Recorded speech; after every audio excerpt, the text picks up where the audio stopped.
സമരത്തിന് പിന്നിൽ കമ്മ്യൂണിസ്റ്റ് വിരുദ്ധ Pazhavil സഖ്യമെന്ന M V Govindan master. സമരം എന്താണ് ലക്ഷ്യം വെക്കുന്നതെന്നതിൽ CPIM-ന് ധാരണയുണ്ട്. ആശാ സമരത്തെ സർക്കാർ വിരുദ്ധ സമരമാക്കുന്നു. സമരം നടത്തുന്നത് SUI-യും ജമാഅത്തെ ഇസ്ലാമിയും SDPI-യും. വീണ ജോർജ് ഡൽഹിയിൽ പോയത് കേന്ദ്ര ആരോഗ്യമന്ത്രിയെ കാണാനല്ലെന്നും M V Govindan master. Delhi സന്ദർശനത്തിൽ വിശദീകരണവുമായി ആരോഗ്യമന്ത്രി വീണ ജോർജ് ഇന്നലെ തന്നെ കേന്ദ്ര ആരോഗ്യമന്ത്രിയെ കാണുമെന്ന് ആരോടും പറഞ്ഞിട്ടില്ല. തന്നെ ക്രൂശിക്കാൻ ചില മാധ്യമങ്ങൾ ശ്രമിക്കുകയാണെന്ന് വിമർശനം. വീണ ജോർജുമായി അടുത്തയാഴ്ച കൂടിക്കാഴ്ച നടത്തുമെന്ന് കേന്ദ്ര ആരോഗ്യമന്ത്രി JP നദ്ദ. അനുവാദം ലഭിച്ചാൽ കൂടിക്കാഴ്ച നടത്തുമെന്ന് വീണ ജോർജിന്റെ ഫേസ്ബുക്ക് പോസ്റ്റ്. ആശാവർക്കർമാരുടെ നിരാഹാര സമരം 2ാം ദിവസവും തുടരുന്നു. ആശാപ്രവർത്തകരുടെ സമരം സബ്മിഷനായി സഭയിൽ ഉന്നയിച്ച പ്രതിപക്ഷം സമരം ഒത്തുതീർപ്പാക്കുന്നതിൽ സർക്കാർ പരാജയപ്പെട്ടുവെന്ന് VD സതീശൻ. സമരക്കാർ നിർബന്ധ ബുദ്ധിയും ശാഠ്യവും പിടിച്ചതാണ് ചർച്ച പരാജയപ്പെടാൻ കാരണമെന്ന് മന്ത്രി MB രാജേഷ്. ആശാമാരോട് സർക്കാരിന് അനുഭാവപൂർവമായ നിലപാടെന്നും മറുപടി.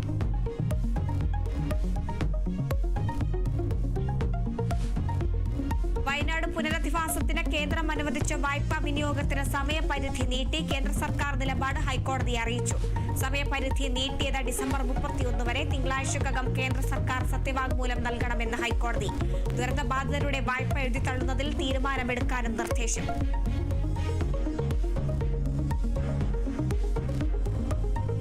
കണ്ണൂരിലെ BJP പ്രവർത്തകൻ സൂരജ് വധക്കേസിൽ 9 പ്രതികൾ കുറ്റക്കാർ. 10ാം പ്രതി നാഗത്താൻകോട്ട പ്രകാശിനെ വെറുതെ വിട്ടു. പ്രതികൾ കുറ്റക്കാരെന്ന് കണ്ടെത്തിയത് തലശ്ശേരി ജില്ലാ സെഷൻസ് കോടതി. കൊലപാതക കുറ്റവും ഗൂഢാലോചനയും തെളിഞ്ഞു. കേസിൽ ശിക്ഷാവിധി തിങ്കളാഴ്ച. സൂരജിനെ CPI പ്രവർത്തകർ വെട്ടിക്കൊലപ്പെടുത്തിയത് 2005 ഓഗസ്റ്റ് 7.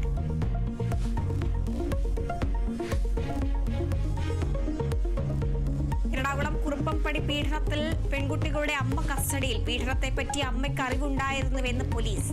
മൊഴി രേഖപ്പെടുത്തിയ ശേഷം അമ്മയ്ക്കെതിരെ പുതിയ കേസെടുക്കുക പീഡനം അറിഞ്ഞിട്ടും മറച്ചുവെച്ചതിന്. മലപ്പുറം പെരിന്തൽമണ്ണയിൽ വിദ്യാർത്ഥി സംഘർഷം. താഴേക്കോട് PTA ഹയർ സെക്കൻഡറി സ്കൂളിലെ വിദ്യാർത്ഥികൾ തമ്മിൽ കത്തിക്കുത്ത്. 3 വിദ്യാർത്ഥികൾക്ക് ഗുരുതര പരിക്ക്. സംഘർഷം സ്കൂളിലെ ഇംഗ്ലീഷ് മലയാളം മീഡിയം വിദ്യാർത്ഥികൾ തമ്മിൽ.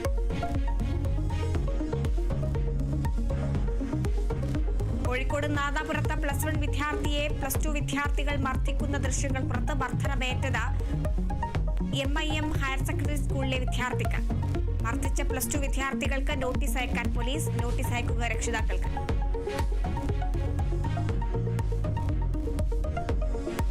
കണ്ണൂരിലെ ഓട്ടോ ഡ്രൈവറെ വെടിവെച്ചു കൊന്നത് വ്യക്തിവൈരാഗ്യം മൂലമെന്ന FIR. പ്രതി സന്തോഷും കൊല്ലപ്പെട്ട രാധാകൃഷ്ണന്റെ ഭാര്യയും തമ്മിൽ സൗഹൃദം തുടരാൻ കഴിയാത്തതിലുള്ള വൈരാഗ്യമാണ് കൊലപാതകത്തിന് കാരണമെന്നും FIR. കൊലക്കുപയോഗിച്ച തോക്കിനായി തിരച്ചിൽ തുടരുന്നു.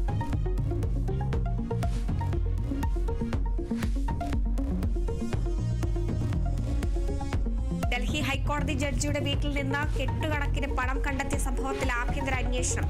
നടപടികൾ ആരംഭിച്ച സുപ്രീംകോടതി. ജസ്റ്റിസ് യശ്വന്ത് വർമ്മയെ അലഹബാദ് ഹൈക്കോടതിയിലേക്ക് മാറ്റി കൊളീജിയം.